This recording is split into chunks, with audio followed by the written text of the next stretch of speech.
En deze middag, dat verandert. Ja.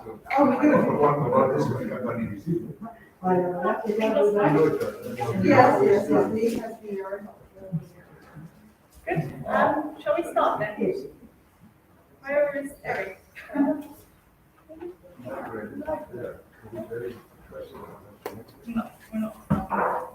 I'll go and get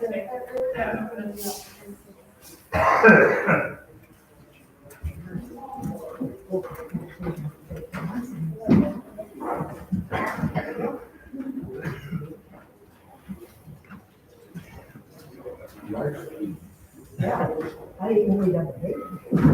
Hoe moet je dat weten? Dat is toch minder dan de Sorry. Yeah, that's the COVID. Przepraszam. So there's a little bit. So you have family in Holland, or? Yeah. But you're the first person who notices. No, I call it. And where is it from? Sorry, can you just my dear, one of the ones. United States. Okay, yeah, but really? And I go there all the time. And where from?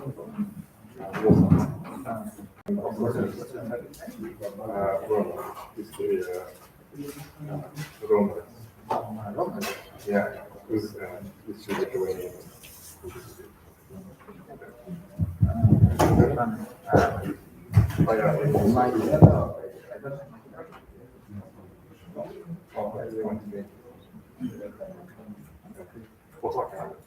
I have to leave at 5. Oh, okay, no way. I have to keep my tea.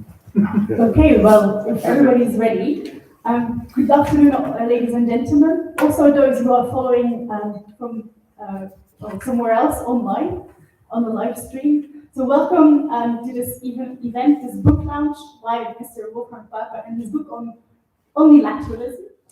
He has been talking about this concept or this topic for quite some time. His book actually was published during the lockdown, I think during the first one, if I'm mistaken. And ever since, he has been repeating the topic on what it means to him, especially. So we were very delighted to actually have him to present it here today for all of you. All the panelists have read the book and know exactly what he's talking about.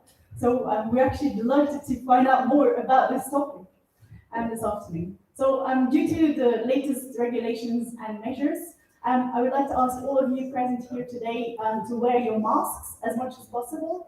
Also, after the event, we will have a small reception, and we would like to also ask you to actually stick to 6 people and to stay around the tables just to have this event to be able to take place.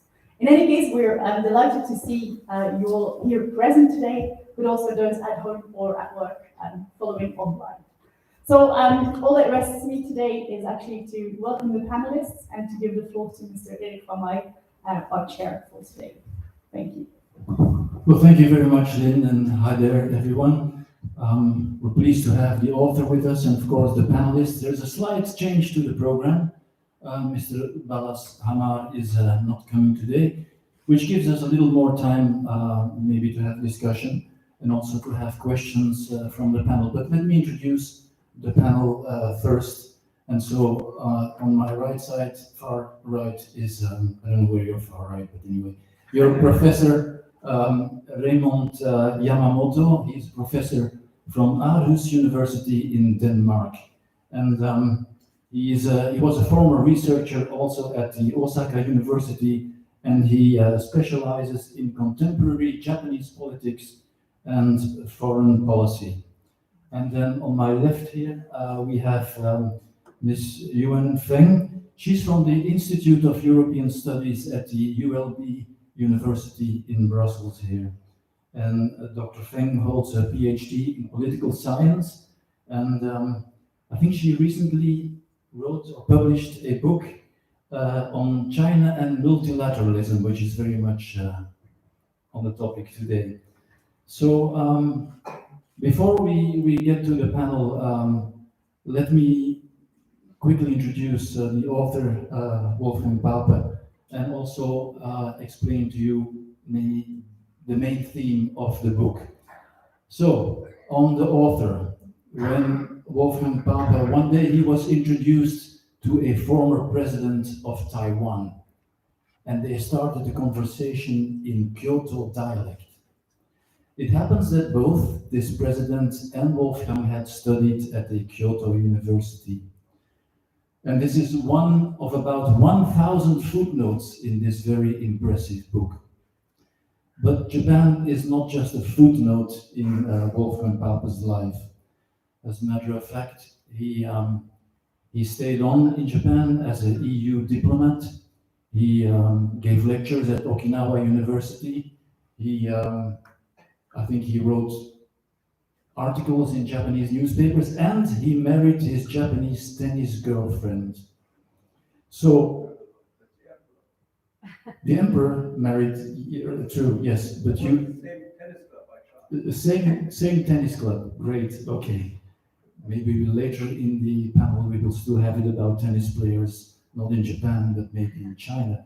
So, but to stay on the topic, so Wolfgang Pape, obviously, he's very fluent in Japanese, and he has an extremely good knowledge of Asian culture. And I think one of the fascinating things in his book is that he scans Japanese kanji, he scans Chinese idioms for the meaning that the Chinese and the Japanese give to concepts such as the nation, internationalization, and multilateralism, sovereignty. So,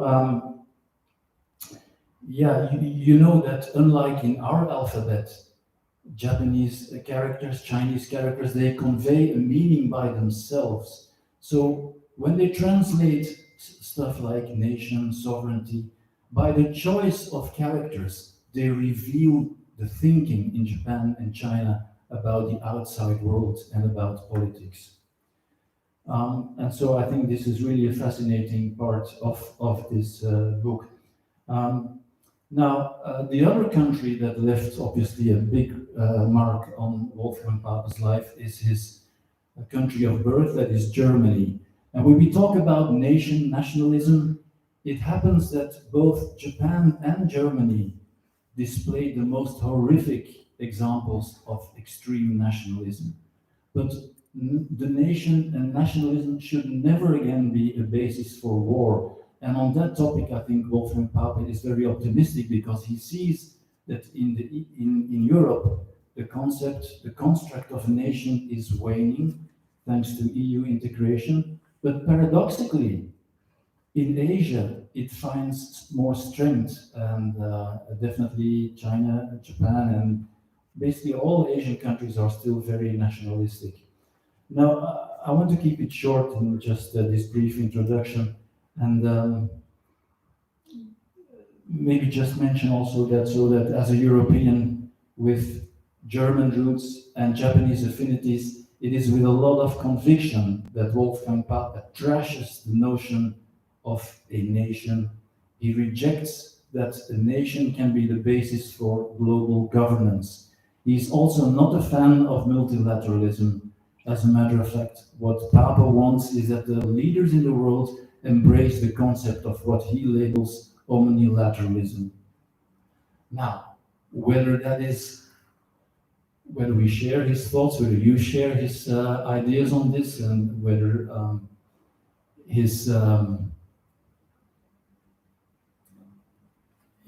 whether the concept of omnilateralism is realistic, whether it's naive, whether it's elusive. I think these are all things that I would like our panelists to give their comments on. Before we do that, let's have Wolfgang Pape introduce his book himself. So Wolfgang, the floor is yours.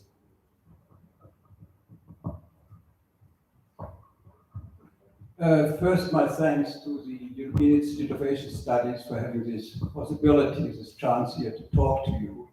And I'm really delighted to have not only in numbers but in quality such an audience here. I'm sure there will be lots of questions afterwards where I can learn from still.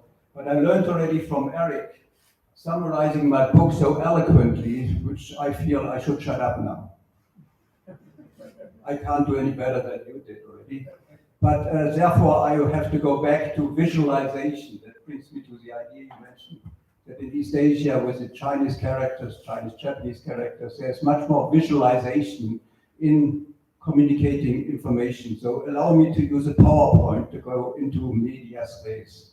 But I have to say from the very beginning, although you were kind enough to kind of laugh already at this introduction I tried to make here, I'm not American. Americans start off usually with a joke. I'm very bad at that. But I'm neither Japanese. And the Japanese, as most of you will know, they start with an apology. I have lots of reason to apologize, particularly for my continental European accent. I'm using a language which I don't know well enough and all these things. So in that regard, I should be Japanese by apologizing here. What I am actually is very much, I'm European, and that's my basis of my belief, and that's why I discuss the nation in this context of omnilateralism. So let's start to look into what we have here on the PowerPoint slides. The logic of the terminology brings me into Latin, and as you know, Europeans very easily go back to the roots of their languages in order to translate a little bit what they really mean. It seems to be very easy to say the Americans, particularly under Trump, can be very unilateral. Trump was the extreme case of unilateralism. That is more or less the starting point of this lateralism, as I explain it here. Bilateralism certainly is known to you under all these FTAs, free trade agreements, which we have usually between individual nations. And always here I have to say, with all this lateralism, we are focusing on the nation. The nation is the actor in this context. It's international relations. It's always a nation that is the actor and the only formal decisive factor in these relationships. Less people know about the trilateral. The trilateral is particularly known in East Asia between Japan, China, and Korea, particularly South Korea, of course. And that is a movement which I personally find very interesting. If you're yourself interested, maybe in the discussions later on, we can be more go into depth here, because this is something bringing together a little bit like France and Germany at the beginning of the European integration process of former enemies coming together. And this is, I think, in the long term is something we really still have to do worldwide. And there are lots of former enemies, or still enemies, unfortunately, on this globe, between nations again. Plurilateral is very little known. It's mainly used within the WTO if smaller groups of countries advance a particular subject before the others, the whole 160 or so members, parties as they call themselves, of the WTO go along for an agreement. So plurilateral is some kind of coalition of the willing very often, particularly with TISA, the trade and services agreement. There is so-called plurilateral agreement already, and the other parties of the WTO have to come along still. And then there's, of course, the multilateralism. So Dr. Fenn will more explain what multilateral is. I kind of fight it rather than explain it here. But multilateral, in my understanding, is being used again only between nations, so-called international. And it's even difficult, and here I have to refer later again to the Chinese character of it. In some countries, in the East Asian context, at least, there's no difference between multinational and multilateral, which for me indicates already that the multilateralism, as we use the word, should be at least in global understanding seen only between nations. Unfortunately, even within Europe, if you listen sometimes to Macron or Merkel or other leaders here, national leaders, they call Europe multinational or multilateral. Sorry, multilateral. This multilateralism is supposed to be a word which we should use to describe the integration process of the European countries here. I'm against that because I think we should follow the use within the WTO that if you have not all, more or less, nations of the world involved, it shouldn't be multi, but plurilateral. So groups of countries like the EU, now with 27, should be called pluri rather than multinational. But it's still based on the nation. That's the main focus here. And then I add now onto it this idea of omnilateral. Of course, those who are familiar with Latin know that the bus we try to enter when we go in the street to have public transport comes from omnibus, meaning for all and by all, because it's a big bus. We in Europe went even farther. We have the Airbus, which is still the origin going back to the word omnibus. So omnibus from Latin means for and by all, and that's the root of my terminology of omnilateralism.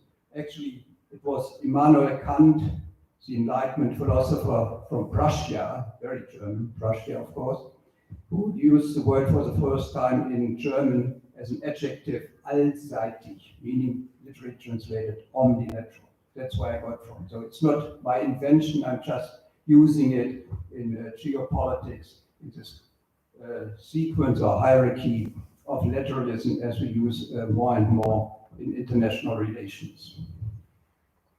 I was supposed to use the... It works even, yes. So that's the background, a little bit history and language explanation. But let's see what we have right now. Everybody knows the word pandemic now.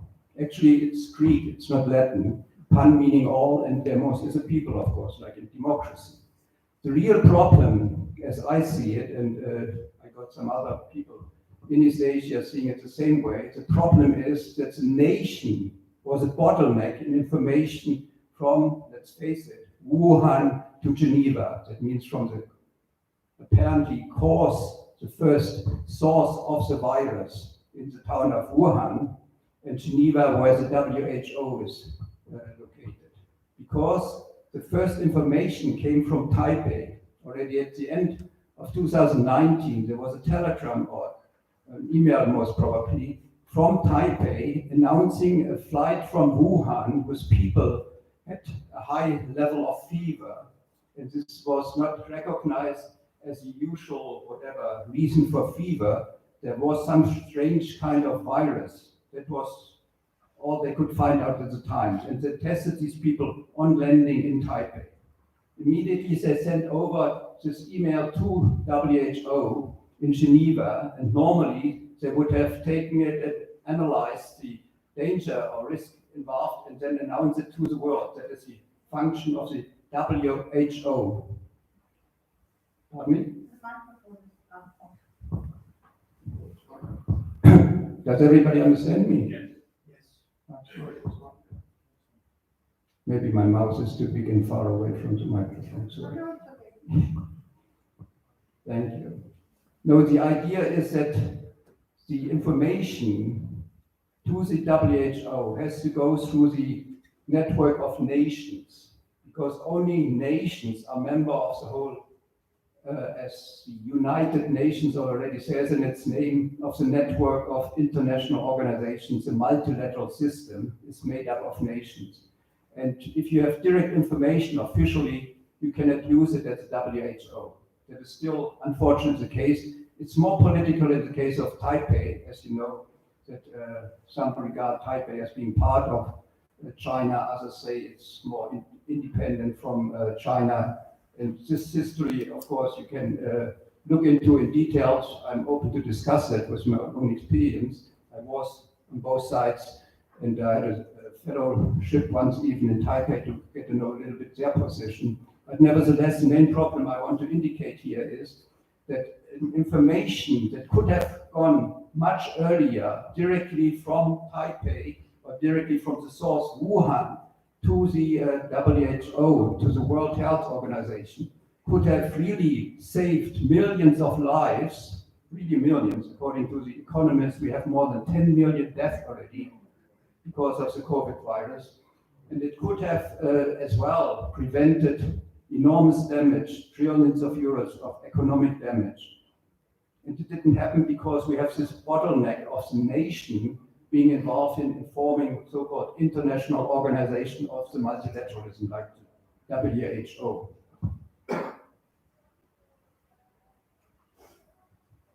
This is a case of what I call welfare problems, or problems of welfare in the international system.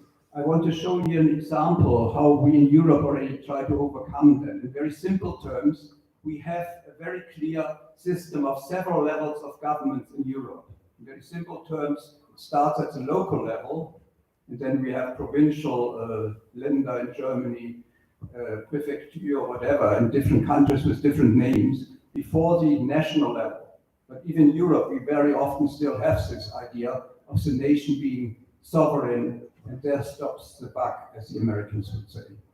For me, it's an example here with the COVID, that it is possible to use in fighting, for instance, COVID, all different levels in an appropriate way.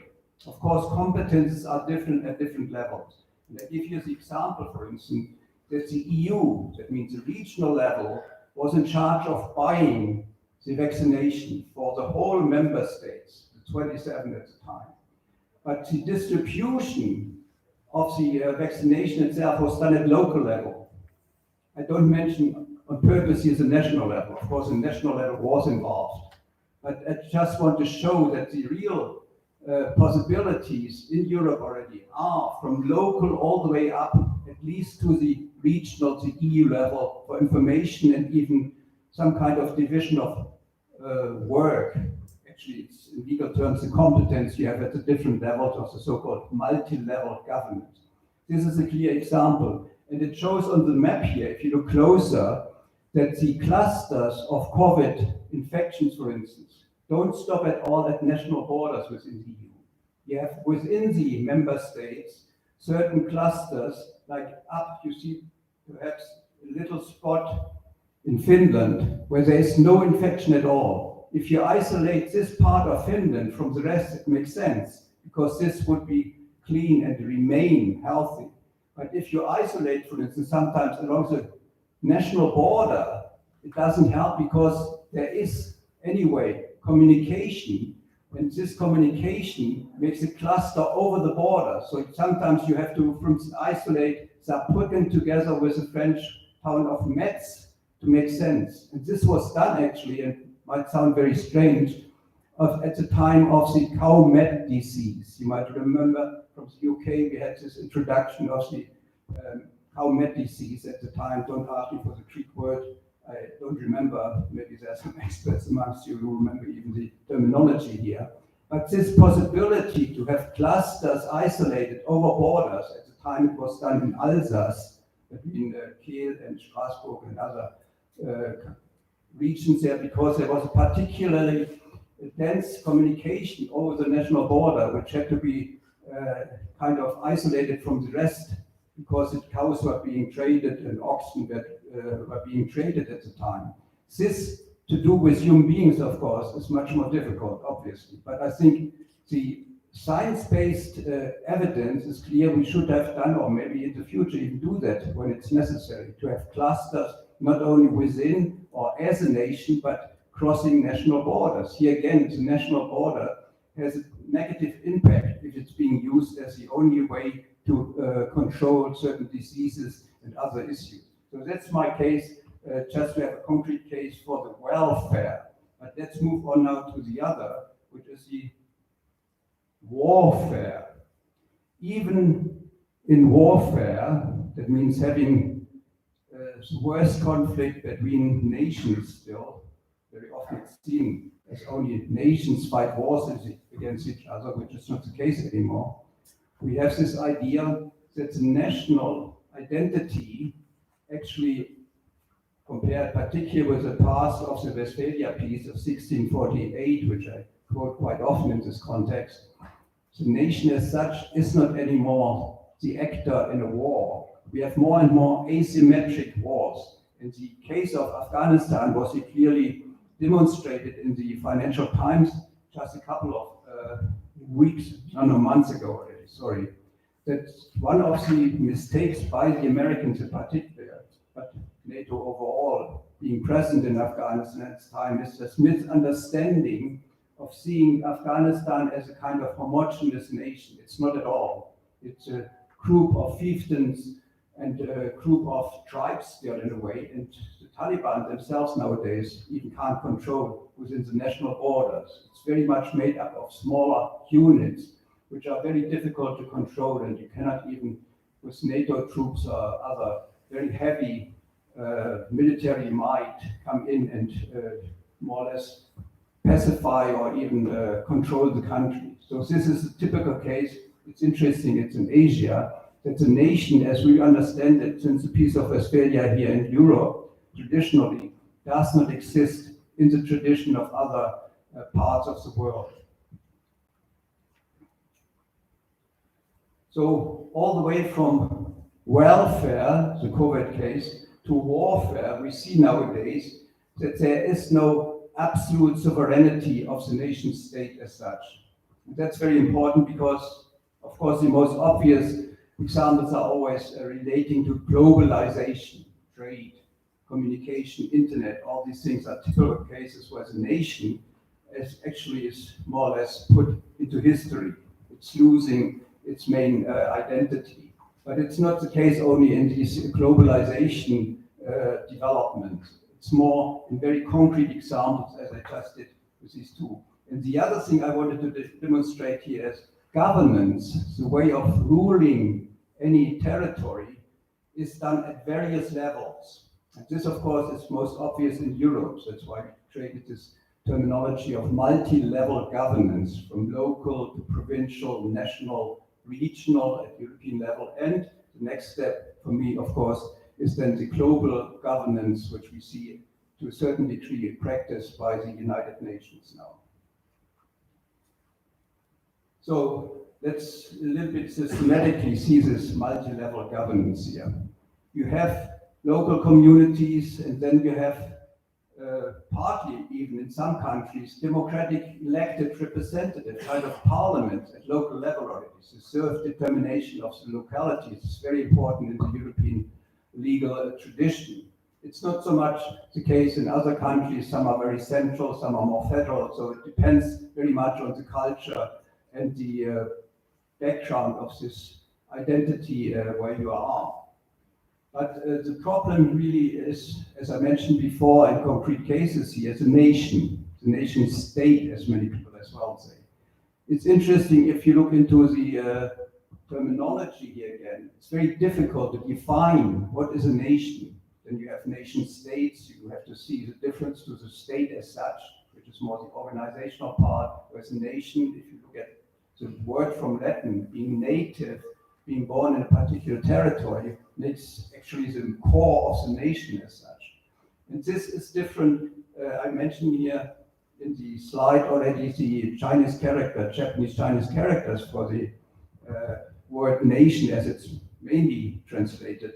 Not always, it's one of the problems. It's not that clear because they have, and that's a general thing in Japanese Chinese characters, as mentioned already by Eric, there's still the origin of the word visualized.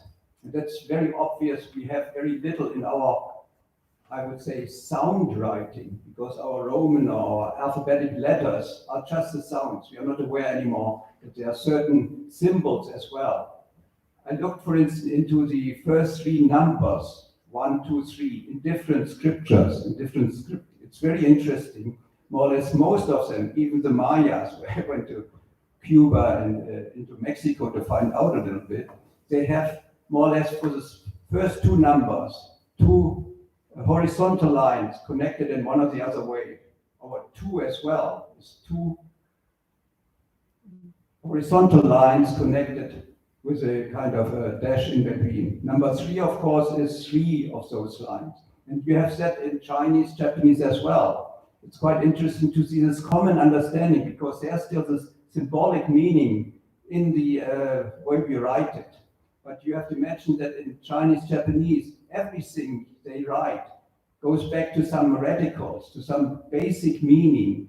And this is very conservative in a way, because you can, in your daily reading of newspapers, for instance, you're always reminded, for instance, that a woman under a roof is being translated as stability, or even in a negative way as being cheap. Let's face it, it has enormous meaning as such, which is kept in one way or the other in the understanding of the terminology being used with this visualization. Sorry, it might be difficult to see the Mr. Ambassador. I'm sorry that you cannot clearly see it, but is it okay? I have no way to zoom into it, unfortunately. Thank you. So this visualization for me is very characteristic of East Asia in particular. It might be difficult in the Philippines, sorry.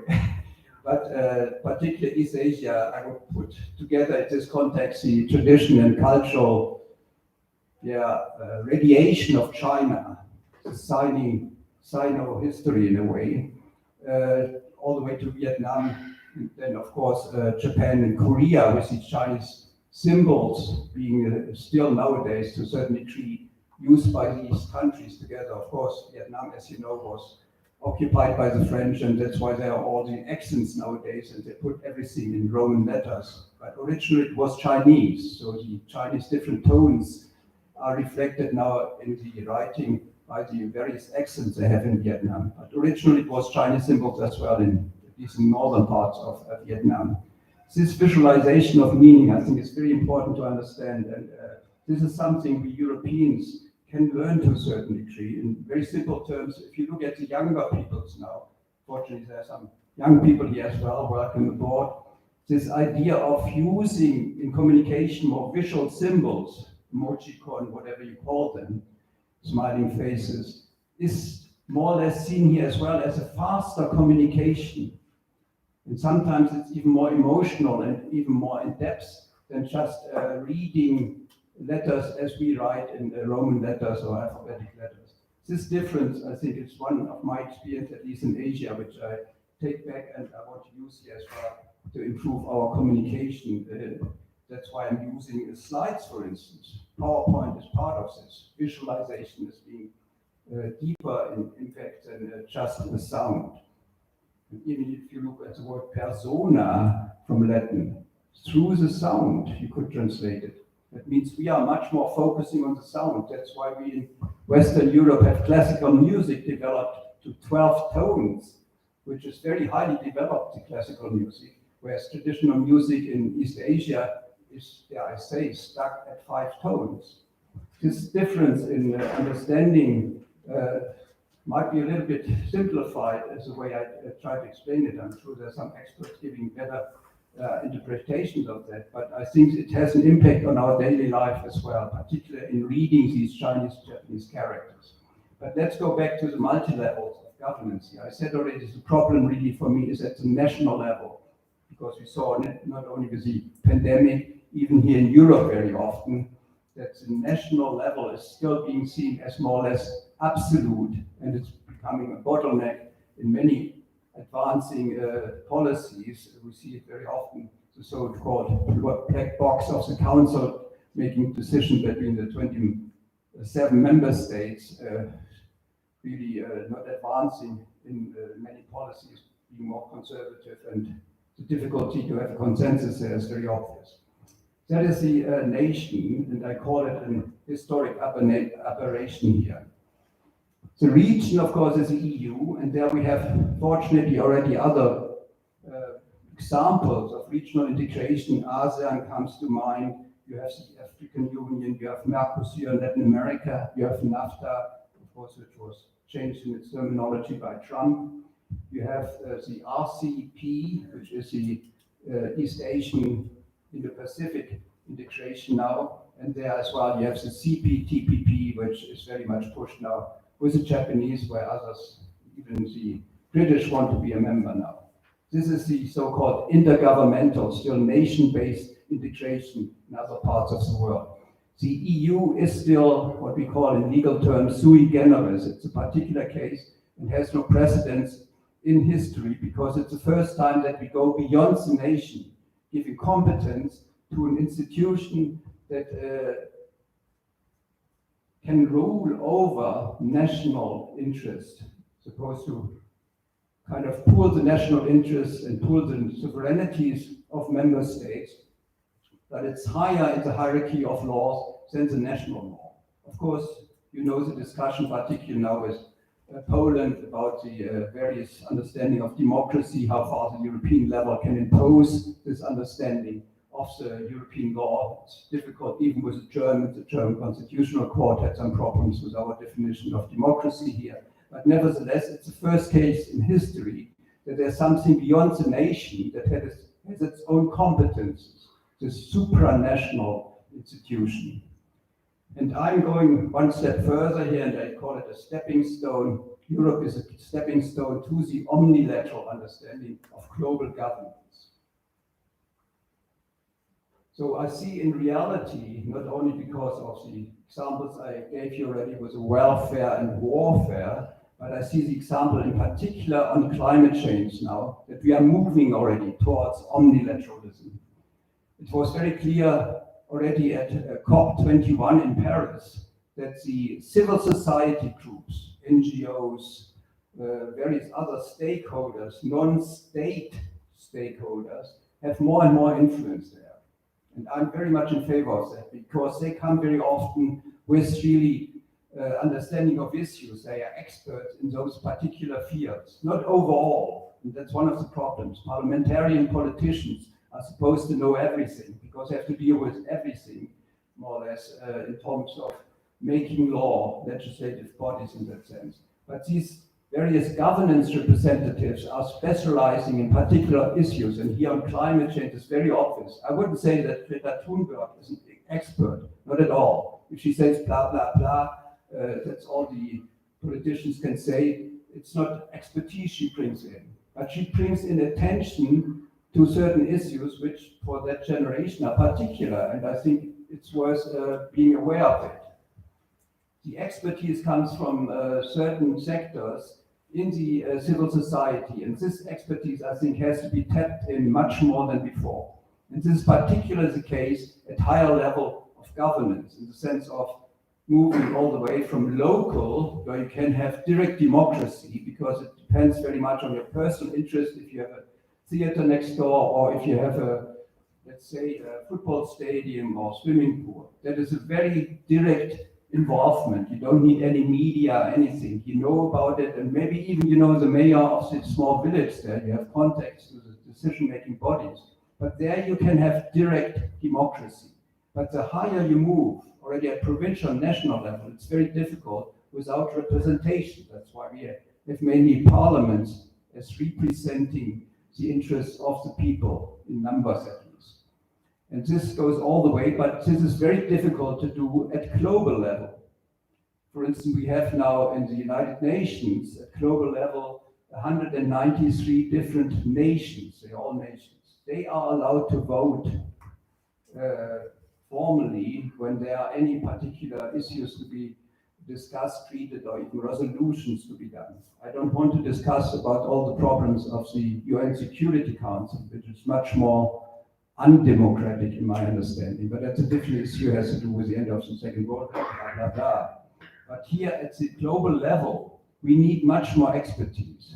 Discussing issues like climate change, for instance, in my understanding, shouldn't be done only by national diplomats, with all respect for national diplomats. I was a regional diplomat in a way, have some experience dealing with these issues, but being really involved in issues, you need expertise at that level.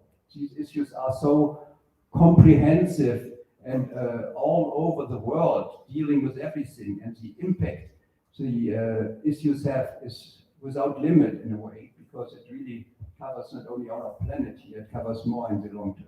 So having this idea of including other stakeholders in the decision-making at global level, I think is one thing we move already to very clearly, and we see that there's thousands of people who were in Glasgow trying to influence the decision makers, the national diplomats there, unfortunately, in my understanding at least, not enough, and pushing the issues on climate change in particular is very important for us. So let's see in the future if this moves in a more positive way, from votes to voices. The votes are the nations, and the voices are the other non-state stakeholders here. I mentioned already that the nations are somewhat unequal. And it's very obvious if you look at the map, for instance. The most unequal case is that everybody as a nation in the United Nations General Assembly has one vote.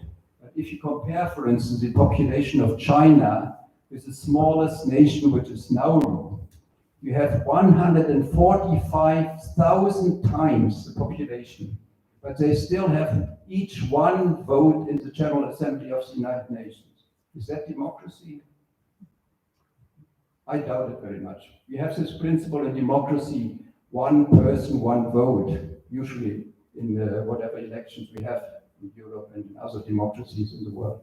But this representation here, through the nation as it's accepted by the United Nations, I think is somewhat faulty at least, if not to say it's really backward looking into this idea of a nation which has no equality. It's very heterogeneously, very bewildering sizes of one and the other nation. It's not only for young people who try to see in this picture here. So one person, one vote is the principle of democracy, but is it really helping us to understand and develop democracy and update it to what we need more and more, performance in the governance? And this brings me a little bit to mention the summit proposal by President Biden now, bringing together 100 or more countries as democratic countries vis-a-vis what he calls the non-democratic countries. I tried to use the website of the State Department in Washington to introduce my idea of omnilateralism. Unfortunately, of course, I didn't get any feedback. It was obvious that they wouldn't mention anything or whatever. But nevertheless, I thought maybe it has some kind of reflection, even in Washington, that this bringing together 100 countries and leaving more or less the other 100 countries out is a polarization, and I feel it's very dangerous.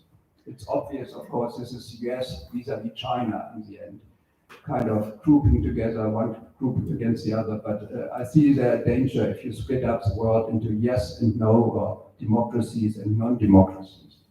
For me, democracy, anyway, it's very difficult to define the various interpretations, and I think we are all in some kind of gray zone of what is democracy. There's no perfect democracy anywhere. I don't want to mention Trump, Brexit, or even in Germany, Helmut Kohl being corrupted. Sorry to say so, even in Japan, there have been just a recent case that the rector of a university is put into prison, maybe even for corruption. You have corruption and money everywhere. These issues are very difficult to overcome, unfortunately. Of course, you can discuss now as well the issue of capitalism in this context, but this might be a little bit going too far. So we have originally already this understanding of tyranny of majority. Alexis de Tocqueville talking about the origins of the democracy in America, but it's more than that. Even the idea of parliamentary control is more and more being discussed now. And we have to find out how far, for instance, this idea on the internet of crowd voting, that means everybody can have a vote on everything on the internet. Technically, it's possible, but would we get better results? I have very much doubt on that. So we more or less saw the various levels of governance here. One problem which I haven't mentioned yet is the influence of the media. Very clearly, the higher you get, the more you depend on media. And you know, the media at the moment in particular are very much depending on the market. The extreme cases, of course, are the GAFAs, the Facebook, Amazon, and all these others, having such enormous impact. They are part of democracy actors. And sometimes you feel that Zuckerberg has bigger influence even than politicians, or when Twitter can shut off more or less President Trump at the time. Is it up to a private company to decide that? I have doubts if that should be the case in a democracy. But here, dealing with the media is very difficult. It's part of our free market, and I think it's an issue of global governance. I personally am very much in favor of having some kind of competition policies at the global level, but unfortunately already with GATT in 1947, the Havana Charter, where there were some rules on competition policy, was voted down in Congress in Washington and never made it. There were proposals by the EU later to introduce some kind of competition policy to have fair competition on the global market as well, the so-called Singapore agenda, which was unfortunately not implemented either. So it's very difficult to deal with these questions, but we need stronger global governance. That is very obvious in the case of all these multinational corporations. You might be aware that recently the OECD succeeded in a proposal to have at least a minimum tax on the big multinational corporations. This is the first step to have some kind of rule in the public interest on the global market, and I think it's starting a little bit. People become more aware of this. But the main issue for me is not so much the multinational being rich. The real problem here is that these corporations have political influence. They are over the public interest with their private interest of enrichment. And this, I think, in the long term has to be in one way or other regulated. Okay, I'm very late, I'm afraid. Sorry. The main problem, of course, is how do we find that these stakeholders are legitimate? How can we have some kind of accreditation? How can we choose them, selection of the stakeholders? Of course, when you think of the NGOs, other non-governmental organizations, you always feel there's Oxfam, Greenpeace, all these big names, but they are not representative always. How do you have clear-cut transparency, accountability, responsibility of these organizations? We tried that in 2001. I was part of the so-called governance team for the governance white paper at the time that was started with Jacques Delors and later Jacques Santer. Unfortunately, wasn't very strong at it. It was a little bit discussing this issue of a constitution for Europe at the time. And here in this context, we saw how difficult it is to make a choice. I think the main ideas here of what we call good governance should be applicable for these non-state actors to choose them, but this has to be seen in detail. I have fortunately received from Australia a book which I like very much, although it's very academic and difficult to read, where the global stakeholders in their legitimacy are being analyzed. And I use some in my book as well, these criteria here, but this is for me the core problem, how to choose and select these stakeholders to be part of the decision making at global levels. We have, of course, in the normal democratic process, the elections, but this is different from election. It should be some kind of selection. And this issue I'm ready to discuss in detail is, for me, the main issue in advancing this understanding of better governance. One issue, of course, is business accepted as a stakeholder. We have the global compact under the UN already. Business, of course, is very heterogeneous. They are small, big, they are rich. Some are very transparent, some are not responsible. As all these issues, you're aware of it. But there is a tendency, at least, even in the American business world, to be more aware of what they call ESGs, ecology, social governance issues, which is now being used by other institutions as well as criteria for having others represented in the governance and decision making. One point I just want to see here is the so-called Glasgow Financial Alliance for Net Zero. It's enormous. I wasn't aware of it. It was an article in the New York Times just last week that pointed it out. It's a group of banking and other institutions, private institutions. They bring together a fund of $130 trillion. It's incredible to them. And they say they want to use it for the purposes of the COP26 implementing the Paris Agreement as such. That is the idea behind it. It sounds fantastic. It's 6 times the GDP of the United States of America. It's an incredible sum as such. Nobody ever, at least I ever heard of this sum only in context. And they have this possibility to use it. But I wonder how far this is just kind of a greenwashing of certain businesses, because involved in these investing companies are, of course, fossil fuel companies, petroleum companies and others. How far this is really responsibility vis-a-vis the whole of society, I have my doubts. But apparently it's possible in private companies to generate this amount of money for a certain purpose. I hope it's being used for a good purpose and it can be really implemented to help the sustainable goals here.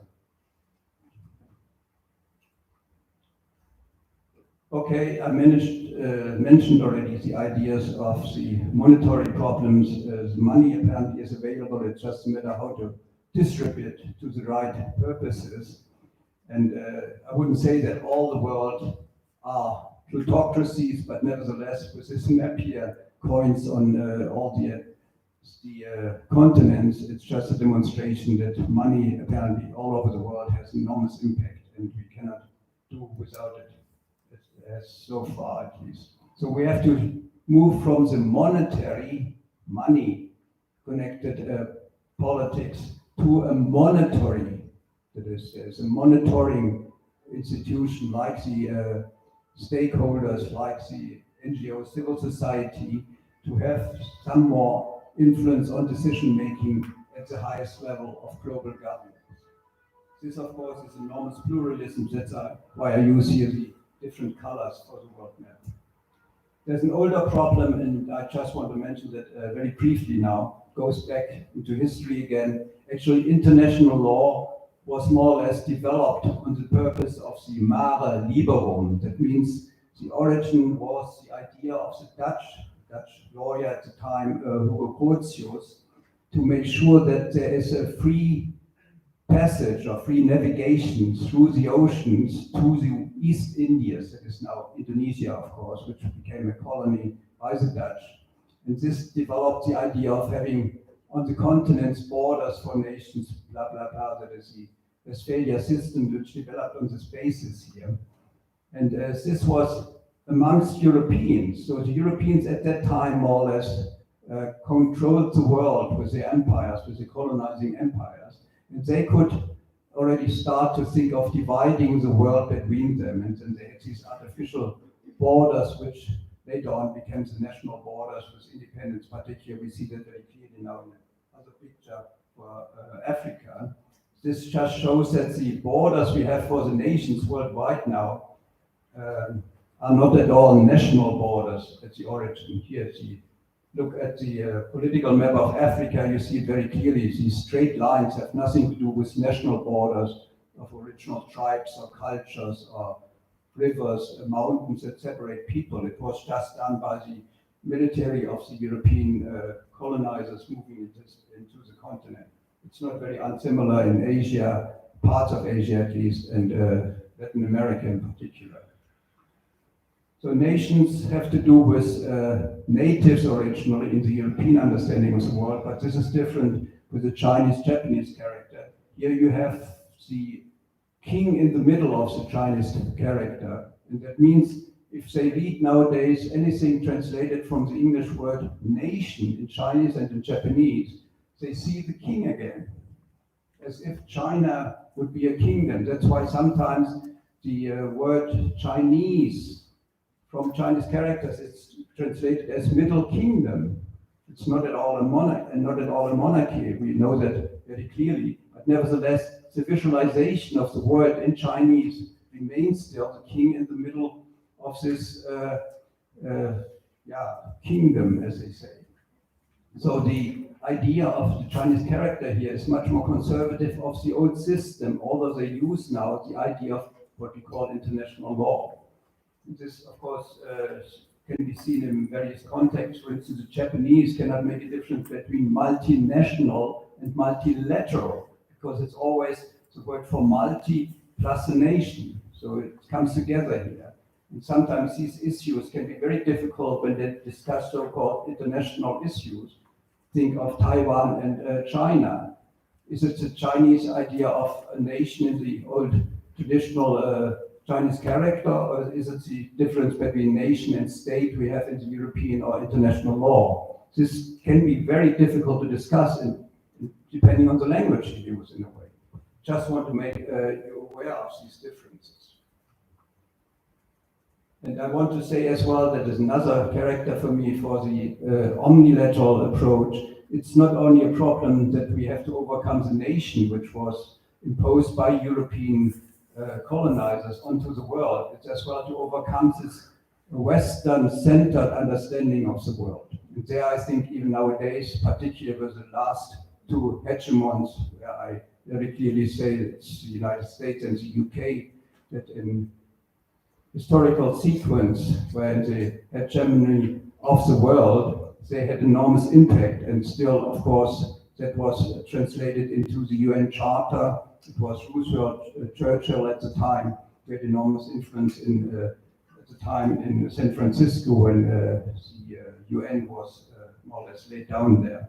So I bring here a couple of examples, concrete examples, what we can learn from East Asia in particular, but not only East Asia, as well from even Africa with the Reconciliation Commission of Mandela and other things from Islam. I would even add here the idea of interest-free banking is very interesting to study. And we saw that particularly in Southeast Asia with the financial crisis in the late 90s of the last century, that some studies say East Asia, particularly the ASEAN countries, would not have suffered as much as they did if they didn't have this problem of interest payment in the Western banking understanding. Under Islamic laws, they would have suffered less. That's one understanding of the African banking. But I realize here somebody's running already, a banker next to me who couldn't understand that. Sorry, we can discuss it in detail later.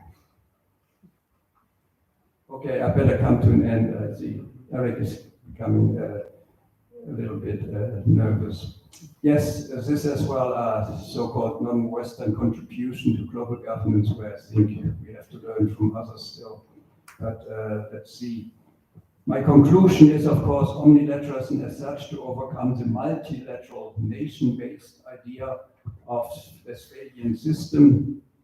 And I mentioned the two elements which are central to omnilateralism. One is that it has to be with legitimate stakeholders for and by all. I mentioned stakeholders are not only the formal official voting nations, but others, non-state actors like NGOs, civil society. And the second point is, which I should maybe in the discussion detail a little bit more, that we have a broader purpose here with non-Western ideas to be input into the government's understanding at a global level. So this trend towards omnilateralism I mentioned is particularly obvious in the process on the climate change, because climate really concerns everybody, but even pandemics are pandemos relating to everybody here and every people. So we should move from the only vote depending decision-making by nations to include as well the voices of non-state stakeholders.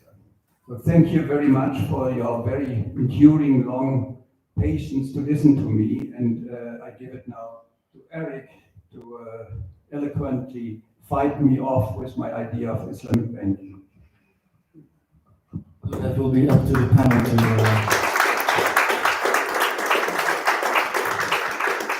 Well, thank you, Wolfgang, for this very elaborate outline of the topic. And I think maybe the people, the audience will think that they don't have to read the book anymore, but there is lots more in the book. It's 420 something pages and 1,000 footnotes. I know you have lots of sympathy for Islamic banking and critical about banking, so thank you for mentioning the Glasgow Financial Alliance for Net Zero. You mentioned the 100 trillion, 130 trillion. Of course, that is the accumulate money that all these financial institutions that signed up to this alliance, the money they have in their portfolio, which doesn't mean, of course, that all this money will go to greener and for new energy. Well, okay, we can debate it. We can maybe have another seminar on this topic. But you, in the outline, obviously there were lots of complexities that became obvious about this topic. And fortunately, we have a professor on the panel, and professors have the ability to explain things in a simple manner, and also to see the flaws in the reasoning and maybe be critical about what has been written and said. So, Professor Yamamoto, let yourself go.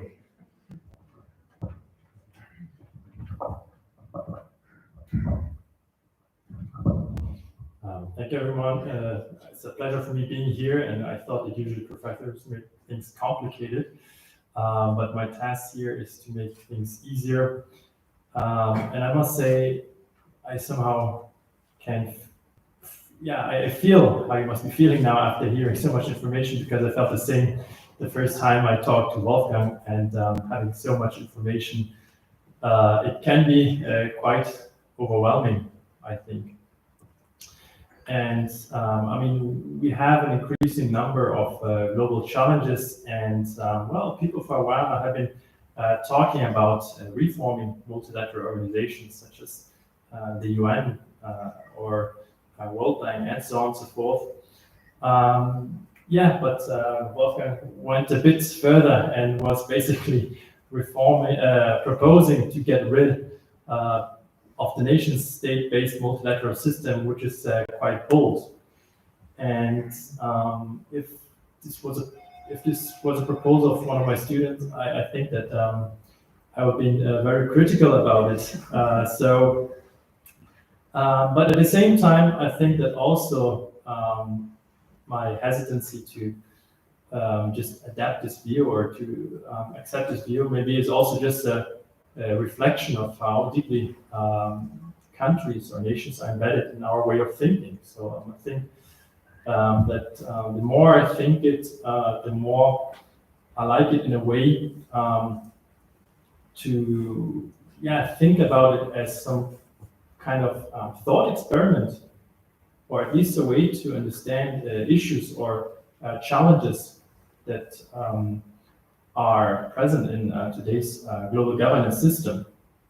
So for that, I think it's very valuable. I think we can discuss again to what extent this is realistic or not. But I think that sometimes we need very bold ideas to come up with new reform proposals, which is, of course, very much necessary when facing those new challenges that do not know borders.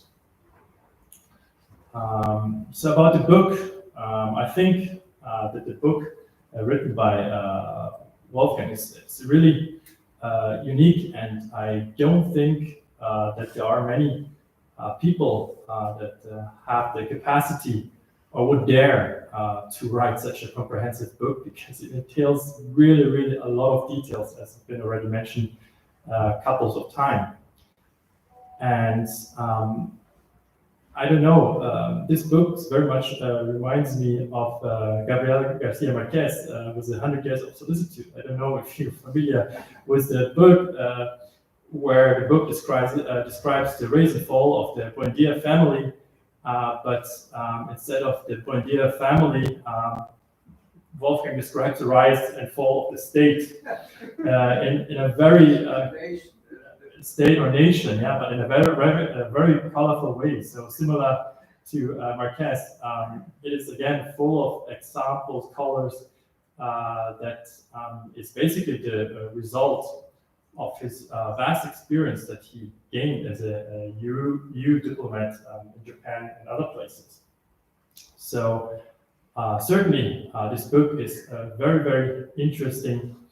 It includes a lot, and I really mean a lot, of Chinese characters, side stories, anecdotes, making it actually also very entertaining reading it, which actually cannot be said about many books written about governance. And I think this is also very valuable because who voluntarily would like to read a book about governance? It is actually a quite dry topic, but with those anecdotes, I think that it is very, again, entertaining. I think one of the more memorable example of Wolfgang's book is where he described the situation where the EU ski equipments did not fulfill the criteria set by the National Standard Body of Japan because officials argued that Japanese snow is different. So I think this is a quite interesting argument that is based on your experiences. Well, I think you managed to convince that Japanese snow is not different, and eventually the EU was able to export ski equipment to Japan. So yeah, again, quite interesting insights into a life of a diplomat. So similar arguments are made to make the point that politicians that do operate in the rationality of state do often very narrow-minded interest that may profit the interest of the state, but not of humankind. And I think this is a very valid idea. Think about it. If you represent a state, you basically represent national interests. But again, when you think about climate change, preventing carbon emission can be good for humankind, but perhaps bad for the economy. Yeah? So it shows that national interest is not necessarily always the interest of humankind.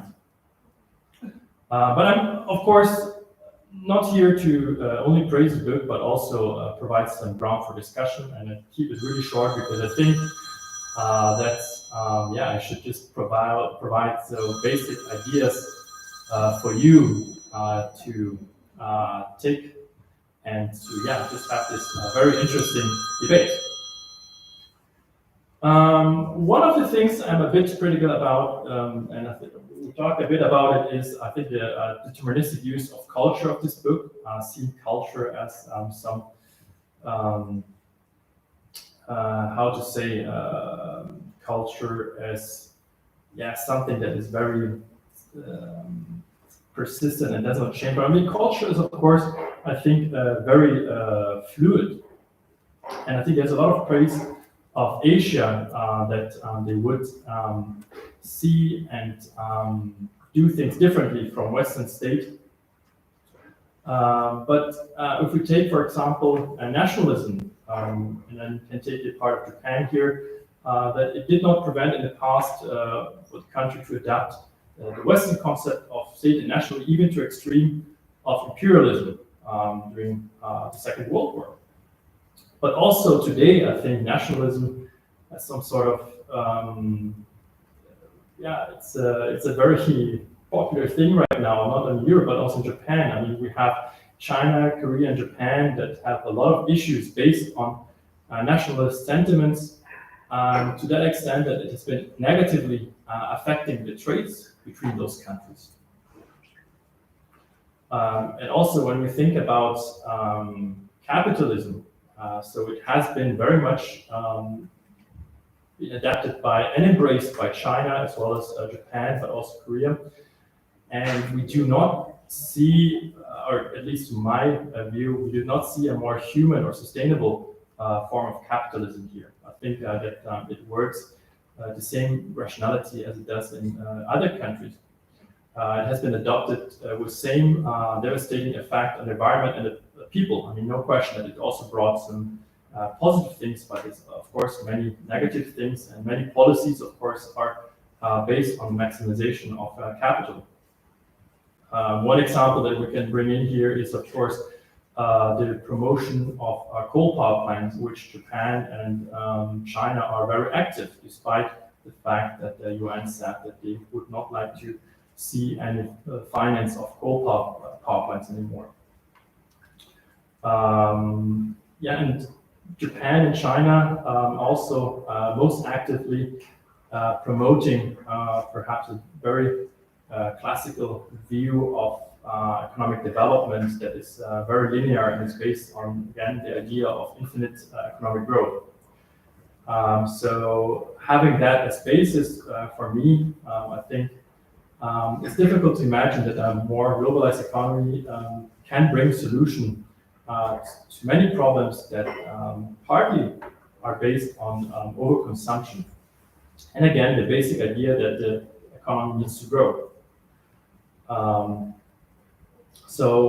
Having that idea, one could wonder if it's not the state, but perhaps this rationality of the state that the economy needs to grow infinitely could be one of the reasons for many of the issues addressed in Wolfgang's book. Yeah, and again, based on culture, I think an additional fun fact about gender inequality, I would counter-argue that gender equality in Japan is based on Japan's culture. I think that women in Japan were very much part of the labor force before the Second World War, but actually the inequality started very much in Japan after the Second World War with the adaptation of the financial Western system that basically saw it as profitable keeping females at home and taking care of the kids instead of providing daycare and other institutes that would support child raising. And of course, if you think about the idea of omnilateral system, it is again quite hard to imagine how this is going to be implemented when you think that the state again is very central for everything that we do today. So what Wolfgang is proposing here is not to change the rule, but the whole game. And is again very, very hard to imagine. So shifting governance from a qualitative to a qualitative entity at the global level again is or seems to be very challenging. We talked about actors. What actors should be involved and how much should the voice be worth? How much and who takes care of the selection and so who's responsible? So that raises again a lot of question of how this system should be designed. Furthermore, if you have such an inclusive system, we can imagine that it requires a lot of time.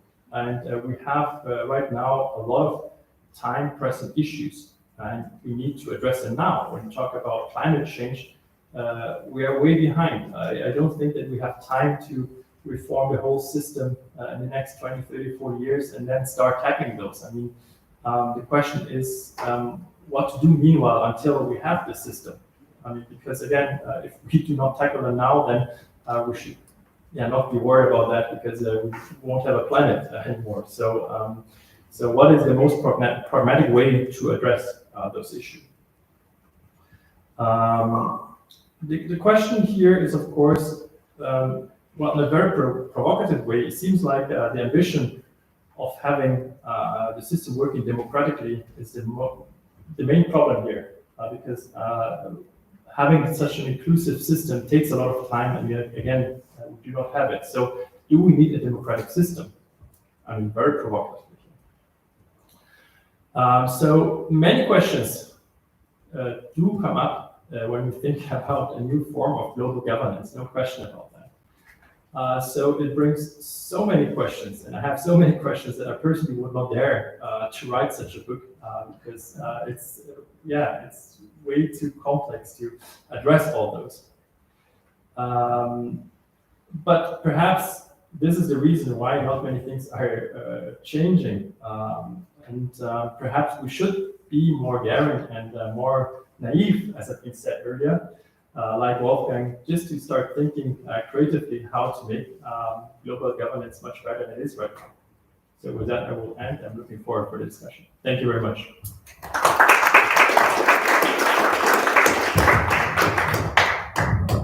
Well, thank you, Professor. And Wolfgang, you heard at the beginning that if a student would come up with these ideas, he would be extremely critical and maybe you wouldn't pass the exam.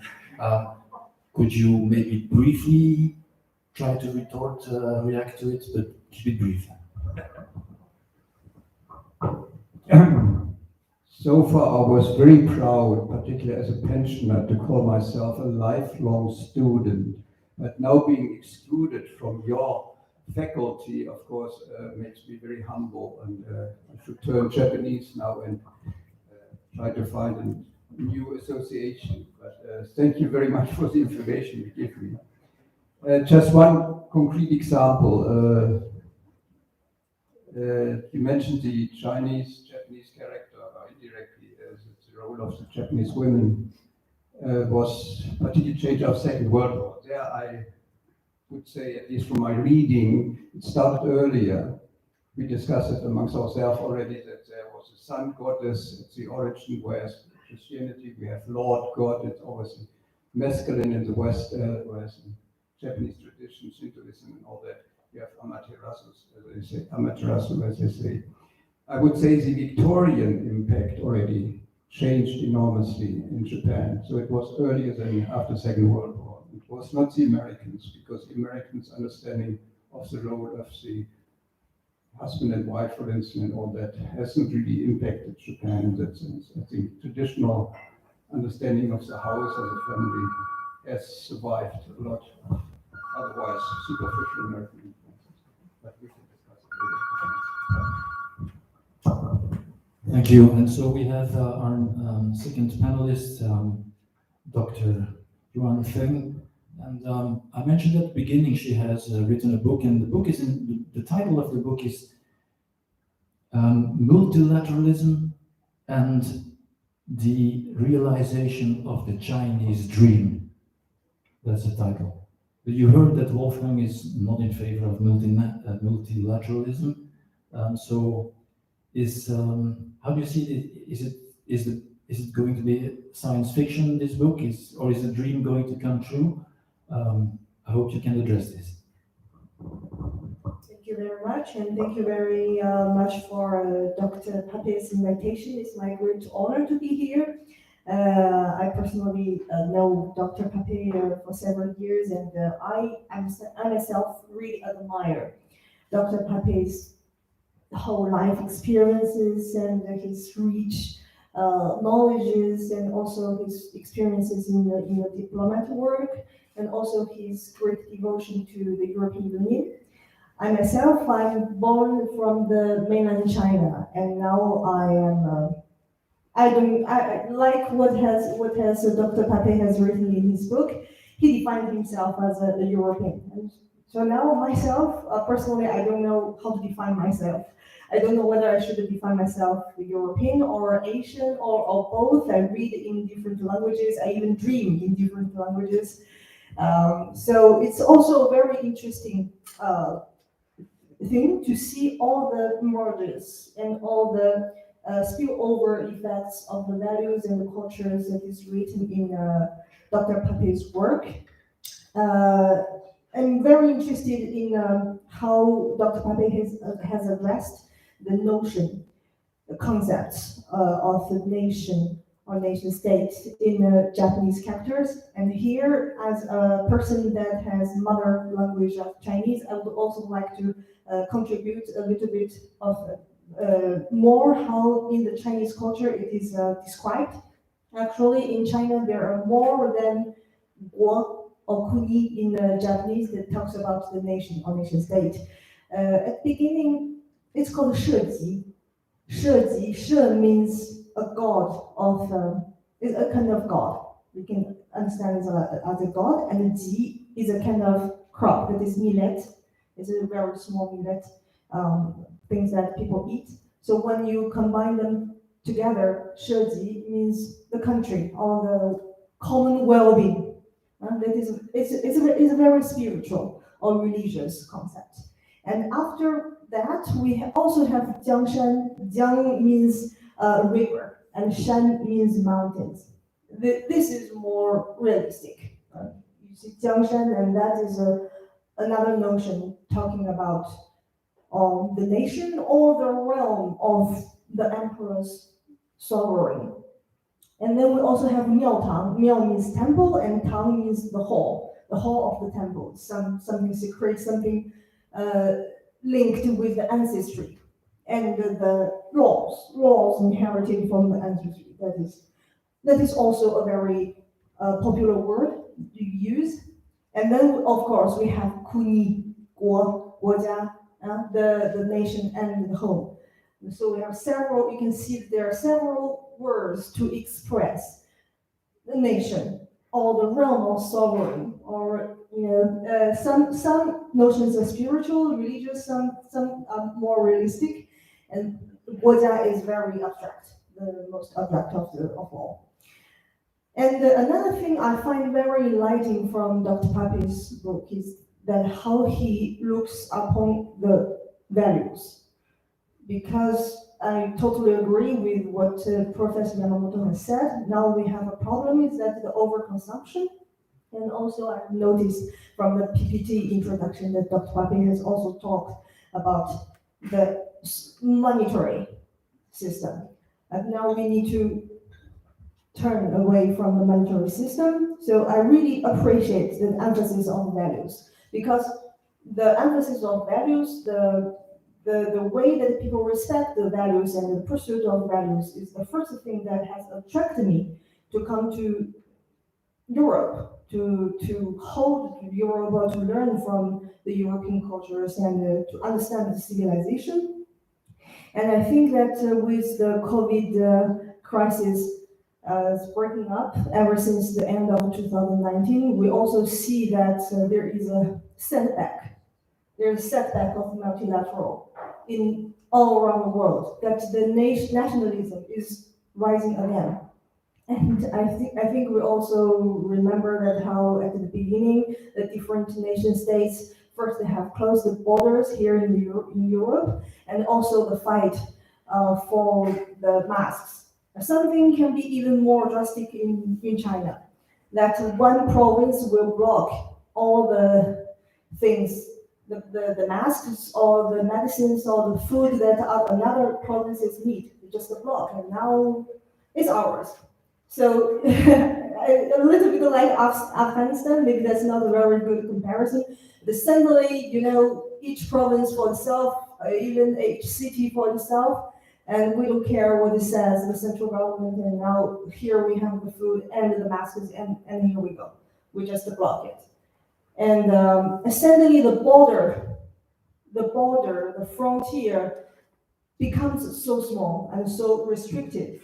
So I think that is quite a challenge for omnilateralism in the current world. And also we need to rethink about what kind of governance and also the way of living that human beings really need. And I think there's also a lot of people just during the quarantine, they have already also reflected on what kind of life we should really pursue after the COVID crisis. I also want to be short, so I prepared several questions. One of the questions I already got answered from Pape's presentation. There are several reflections concerning the study on multilateralism and also concerning books written by Dr. Pape.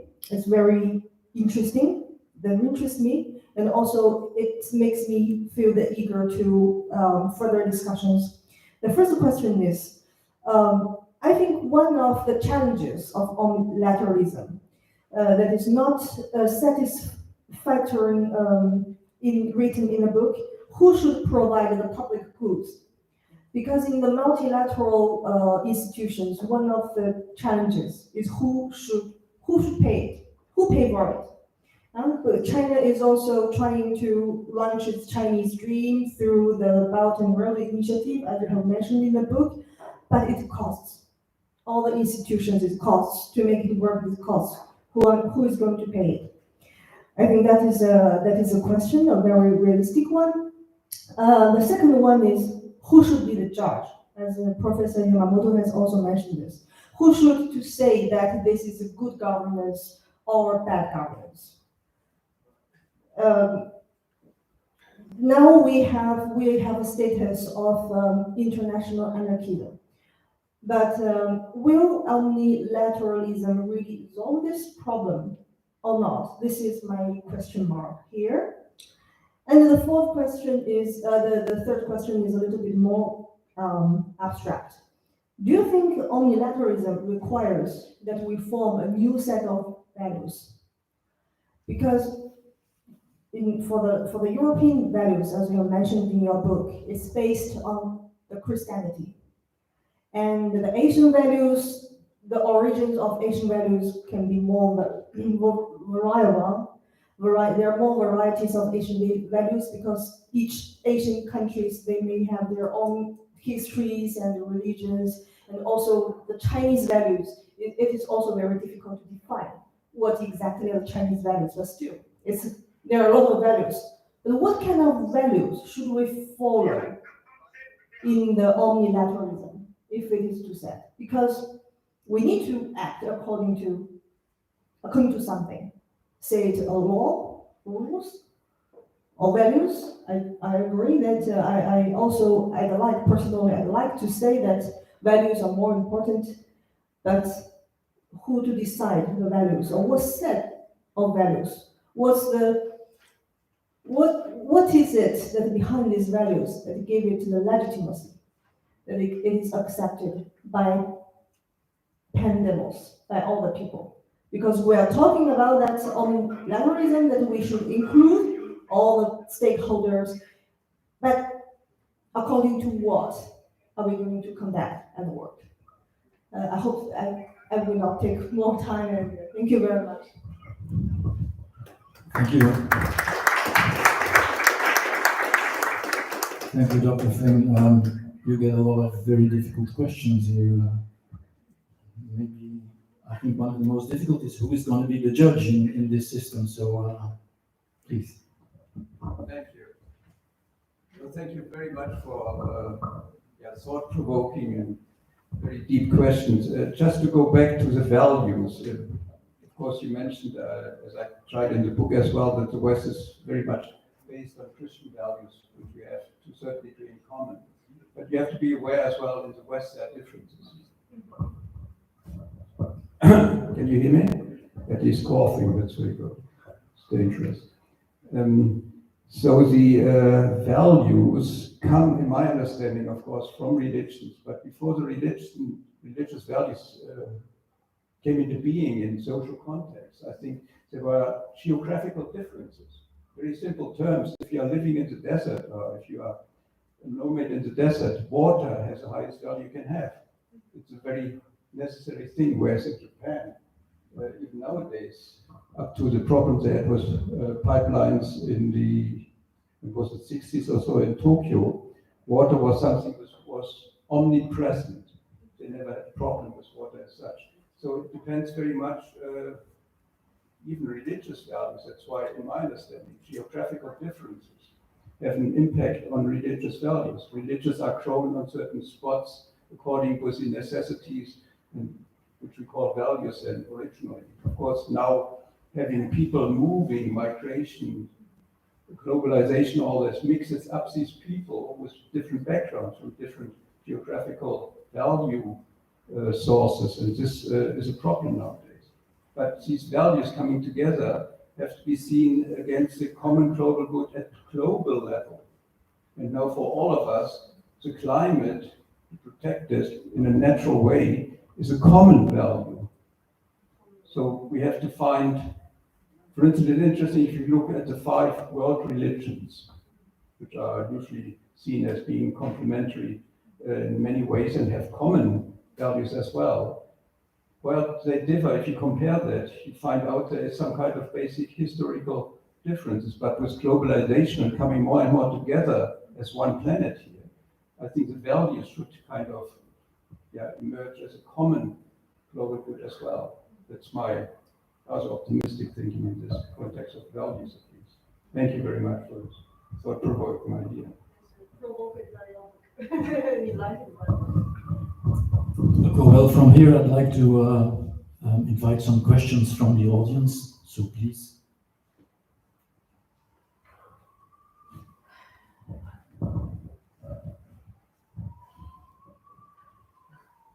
There's a mic coming. Thank you. This was a marvelous panel, very provocative. Let me offer a provocative thought, which was introduced by at least two of the speakers, Dr. Barber and Dr. Peng. If the European exceptionalism of being a stepping stone towards omni-lateralism, doesn't that suggest to you, as it does to me, that Europe, and now I exaggerate a little bit, is the city on the hill of the world, that the European values should with soft power, I insist on soft power, be offered, suggested to the rest of the world, which would be a step, which would constitute another step towards the world order that indeed, which is clearly needed as a further step in my progressive evolutionary worldview.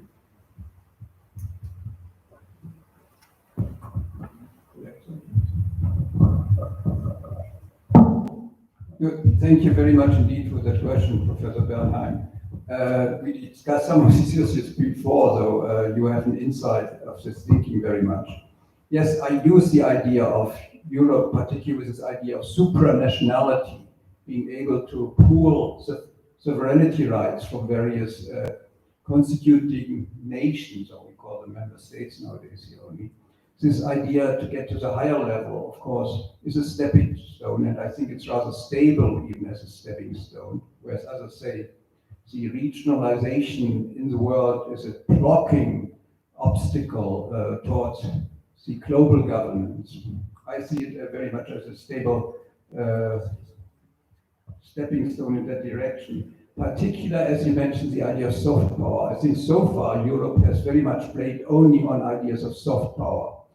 I was shocked, to be very frank with you, when as fonctionnaire of the Commission saw for the first time in the council meetings people from the military in uniform.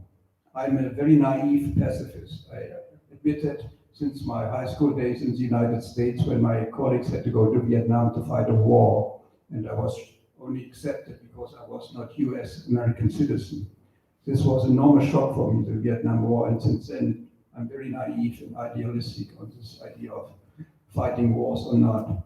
So Europe as a soft power is important to me, and I'm frightened that we will more and more now go into uniformization of certain military might, which fortunately seems to be in the pipeline now with a recent decision in the Council by member states, of course, pushing us in that direction.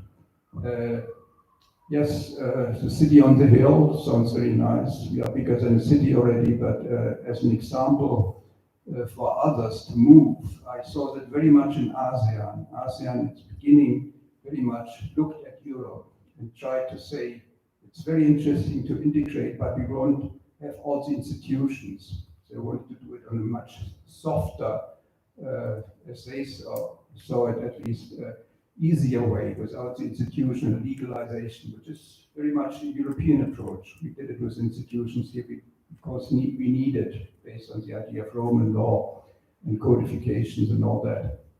ASEAN is much more flexible in that way. And they have, for instance, their charter already, which is interesting, a list of what they call non-state actors.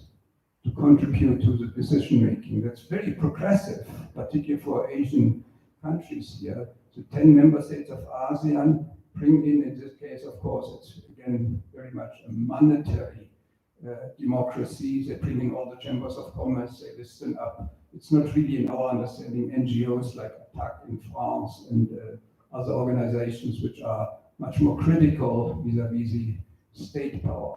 But they have a list which they call kind of non-state stakeholders in their charter already, which is very progressive. So we can learn from each other.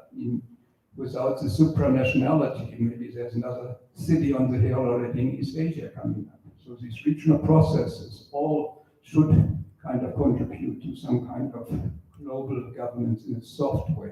Very much with you on this idea. Thank you very much. Very good question. Thank you. Next question, please. Yes. Kurt Geisert, I am one of the guides in the House of European History. We do not have many groups right now, but I had a delegation of diplomats from Israel a week ago, and we spoke about China, as you did. We spoke about the Belt and Road Initiative, which is a national initiative. And we agreed that the West, which you call multinational entity, is still trying to find an answer to the Belt and Road Initiative. Question to Wolfgang. Do you have an idea how the West should react to the Belt and Road Initiative?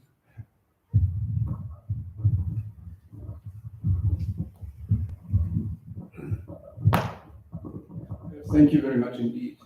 As a historian, you have the background to ask these questions. The BRI, or Belt and Road Initiative, as you said very rightly, is a national initiative coming out of China with a lot of criticism, and maybe even Professor Yamamoto can help me. He has some expertise in the field as well. For me, it is very much a soft power initiative, which is already positive. As we just mentioned, we need soft power initiative. And I see it as something where the Chinese, along with other things like the so-called AIIB, various banks they have in international influence, they try more and more to have within the UN, for instance, some of the UN bodies now are actually headed by Chinese. It's quite interesting how far they already have an impact, except for World Bank and IMF, which are Western ruled by tradition in a very strange, non-democratic way on top of it. But the BRI is criticized in particular as a so-called trap, credit trap, because debt trap it's called as well. A lot of small, particular countries like Sri Lanka are depending on the credits or loans given from China, and this has become to a certain degree a problem. But on the other hand, it helps communication. I remember the first time, it must have been 30 years ago, when I was at a coast town in a port in China, and they told me they have a train now going all the way to Germany, Duisburg. I thought that is fantastic. And now they have various parallel lines. And of course, the Silk Road of BRI has a maritime road as well. They have various things. And for me, all this, what we now call connectivity, is positive. It's increasing communication exchanges. Of course, there are problems in terms of climate change, because if you have big boats going over the oceans, why should a Chinese car be exchanged with a German car? Which for me is nonsense, because technology and so they are more or less at the same level nowadays. So if you do that locally, Volkswagen and Toyota shouldn't compete on the world because it's creating enormous emissions and all these things. That's another story. But in principle, I'm very much in favor of BRI. The problem is how these credits and loans are really allocated to different projects. And there, of course, there's very little transparency. That is one of the problems. Do you want to? Yeah, sure. I think that the Road Initiative is a quite interesting story as well. I mean, I'm doing a lot of research on that simply because I do not believe that this is a new thing coming up. I think that Japan much earlier applied a very similar system of development cooperation, if you will, which was very much based on win-win business. So I think that the idea, the European development assistance as well as US in the past was seen as maybe something. Maybe if we talk about values, I mean, it had some Christian values in it, saying that we want to help someone.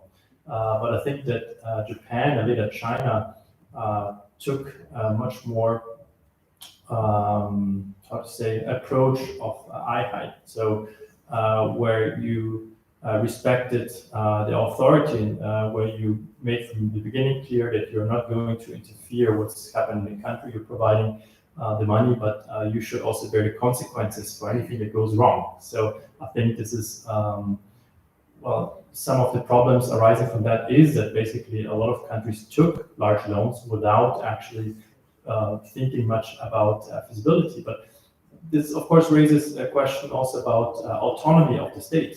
I mean, should we have a more moralistic or a top-down approach from Europe where we dictate what should happen with the money, or should we treat all countries equally? So I think there's also this question involved. And when it comes to debt trap diplomacy, I'm actually a bit skeptical that this has been done on purpose because development cooperation, according to my view, at least from the Japanese experience, has also always been a soft power tool.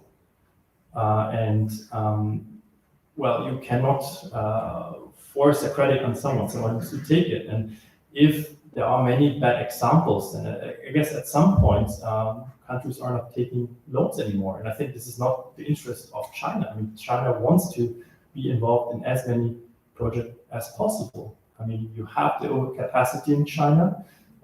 China has been developing increasingly fast. And what to do with 30% of the economy based on those construction projects? I mean, China is already well developed, so you need to export those overcapacity. And for that, you need to actually provide good quality infrastructure and perhaps also in a sustainable financial way. And if you fail doing that, this will have a negative effect on China as well. And I don't think this is in the interest of China, because I think this is one of the soft power tools they have, and we should not think about China as a single provider of infrastructure loans. We have Japan, we have new coming countries such as Korea, we have the European Union, which I think is one of the biggest creditor for. Yeah, so it's one of the biggest provider of development cooperation. So there's a lot of alternatives now. I mean, at the beginning, I think that China fulfilled the gap because the Europeans and as well as the US, well, the OECD or the Development Assistance Committee, they've been very much critical of Japan because they focused only on economic infrastructure. So there was not much paid attention to that. And what happened is that the need for that increased over the time, especially in Southeast Asia. And the Chinese, of course, were asking, well, this is so bureaucratic and we're not getting the things we actually need. They want to have better education and maybe participatory political systems, but we want to have streets, we want to have railways, we want to have ports. So please provide it to us. And this was something that the West actually failed to do. And that's the reason I think why BRA, at least at the beginning, was very successful. But now I think many other actors are offering more and more financing for economic infrastructure. So I think that China cannot be very selfish here. They need also to be very well aware what they're doing here, because alternatives are growing continuously.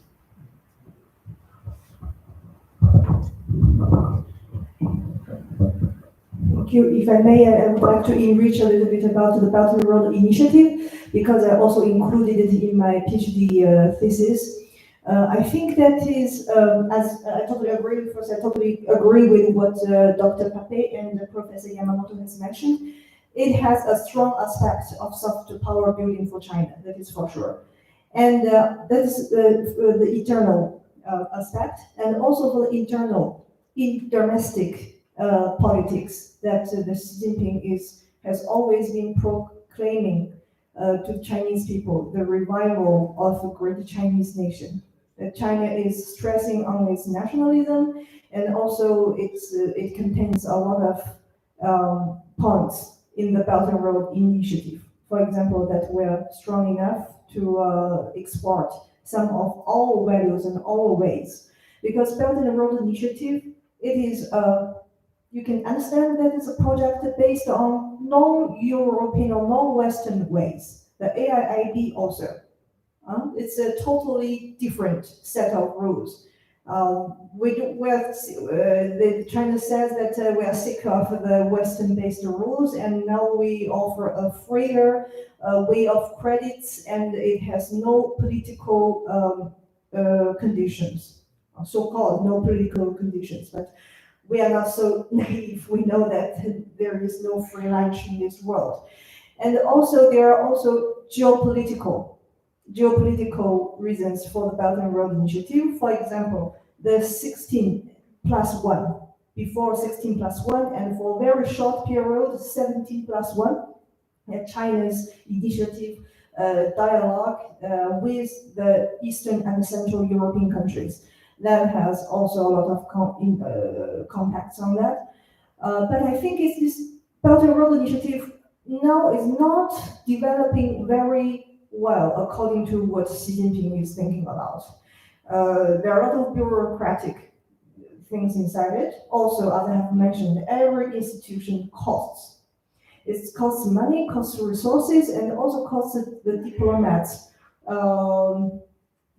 knowledges and the wisdom to launch it. And in different countries, it can be quite different. The results are quite different. A lot of Central and Eastern European countries says that there are too many promises, but there are no projects really realized. And also there are conflicts between the realization of the projects and the EU laws. In Poland, there are a lot of projects like this, but I see that it is going well in Western Balkan, in Serbia.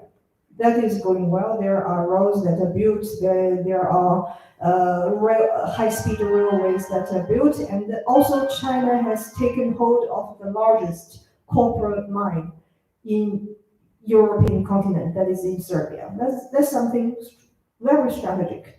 So I think there are good things. There are good things as well. There are positive projects. There are projects that are realized. There are projects that remain only promises. It's very difficult to manage it. So I think it's a very big issue to say how to cope with it. And I think surely for now, China is not developed as to understand and accept Dr. Pape's omnilateralism. They're still thinking about spreading their own values, their own rules, that China want to have more rights of expressing on decision nowadays. You can follow a little bit like recently what they're criticizing about the so-called rule-based institutions, that China is strongly against this kind of notion. So I think it's marching, but it's not developing that terrifying as to worry some of the Europeans, because it is really quite difficult to manage such a big institution, and so far I don't think it is developing as it is planned. But it's an interesting project to keep watching it. Thank you very much. And since in the question it was what should Europe do, you may have seen that I think it was the day before yesterday that the European Commission launched a European initiative, 300 billion euros available for something which should be an answer to the Belt and Road Initiative. Now, as is mentioned here, with the Chinese Belt and Road infrastructure, lots of goodies, but it also brings a lot of influence, and it's not clear on the European side whether there will be other stuff coming along with this financing and infrastructure projects. Our next question, please. Yes, here. Yes, thank you very much. My name is Jamil Maksud, and I'm based in Brussels, and I'm a human rights activist. It was a very thought-provoking session from all of you, and we have got enough opportunity to learn many new things. But two areas were missing. One, the regional conflicts, how they are contributing in omnilateralism. The regional conflicts, like the conflict of Jammu Kashmir, which is in South Asia, and it's very known conflict between Pakistan and China and India. All the military goods are there on our soil, and we are divided from 1947. This is one thing. The second thing is the example of Sri Lanka is given, but the example of Kenya and Pakistan, the China-Pakistan Economic Corridor, which is also a flagship of Belt and Road Initiative and One Belt, One Road, is missing from the discussion. So, and it is also believed that in Pakistan that China has used those things are as a debt trap. China-Pakistan Economic Corridor has been used as a debt trap, and China has tried to grab the Gwadar port, which is in Balochistan province, and there is a massive rebellion against this kind of international grabbing of the natural resources and all those things. So, what would you say about? And the third thing is how Blue Dot Network, which is American initiative, would contribute to counter Chinese monetary influence. And the fourth thing is China has constructed many energy dams in Pakistani occupied Kashmir, and China has brought all its engineers and workers and drivers and everything. So that has created a widespread resentment in the local population. So what would you say about that? Thank you. Yeah. So the question really is about the regional conflicts and whether omnilateralism can somehow be of help. Thank you very much. You seem to be very knowledgeable in an area which I have visited, but haven't studied in the sense, and I don't mention too much in the books. Where fully feel guilty of the gap. But the principle I'm defending here with omnilateralism is that these national borders should have less relevance. If you mention Kashmir, for instance, if Kashmir is part of India, it's independent or whatever, if you see the wider integration process, which I mentioned with ASEAN, RCEP, TTP, what have you, these are for me the solutions. To go over national borders and don't take them as permanent and sovereign, and find ways to come together in a wider context. In the end, the planetary context, which I call global governance under omnilateralism. That's a solution. And I go as far as, for instance, seeing a solution for the problem between China and Taiwan, which is starting in a way, because both are now applying to get into the RCEP and TPP. They want to be together in a regional cooperation process, like we have here now in the EU, a little bit, I say, farther developed, because they have supranational institutions already. I think in the long term, omnilateralism can help to solve these problems by going to a higher level, the regional integration process, and finally seeing the common denominators in the global context here. So all the various projects you brought there, the corridor that China is looking into, this Indian Ocean, for instance. They do the same in Myanmar. It's a big issue, you know, and how the Japanese, for instance, try to fight almost, I would say, with the military government in Myanmar in order to keep the Chinese out, for instance. These are very much based on national interests. We have to overcome these only national interests and see wider regional and in the end common omnilateral value and interest to come together. That's, sorry, a very naive proposal as my solution was omnilateralism. Thank you, Wolfgang. We have just a few minutes left, and I'm going to use this to ask the panelists to give some concluding remarks, and also Wolfgang to have the last word.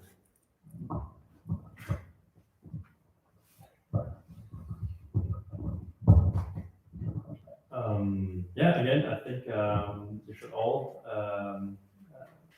read the book and give it a try. I think again, it's very tough to get a head around at first, but I think the more you think about it, the more it can actually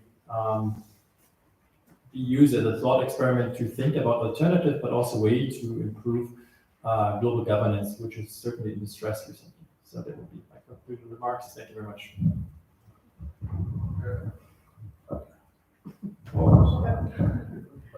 Ladies first. Thank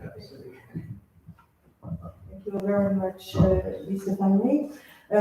Also, I totally agree with Professor Yamamoto and also Dr. Pape, and also thank you very much for the beautiful and thought-provoking questions today. I think indeed that a Chinese saying that we throw out a stone and we wait for the feedback of the jade, and that is very important to rethink how should we construct the global governance if the global governance is not set back by this terrible coronavirus, and what kind of values should we pursue to? And I think it's a very important book at this time to remind us that we should leave the monetary-based governance and democracies. Thank you very much. Thank you. Well, first, I want to thank for the questions and the comments from the colleagues here, right and left, and in particular as well, Eric as a moderator. It was very instructive for me, of course, to get these comments on my ideas. It's not to sell the book. My idea is a little bit naive that I want to use this idea of omnilateralism as a narrative beyond the only multilateral nation-based word of multilateralism, which is used everywhere. Sorry, even in PhD theses, and get something where we can hinge on in the sense of this is omnibus or omnibus, for all and by all. I think we need that. And in very simple terms, we have lots of global issues, lots of global problems, and they need really global, not national solutions. And climate change, pandemic are the most striking cases here. And I hope that we go on this way a little further with some kind of naive thinkers like my humble self. Thank you very much indeed.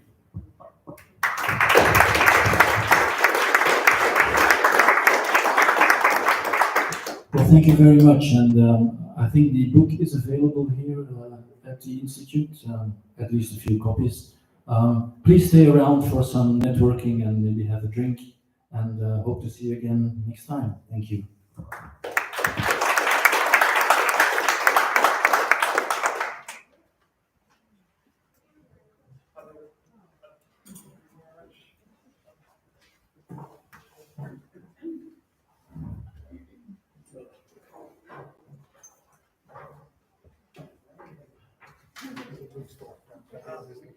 It's a merge guy.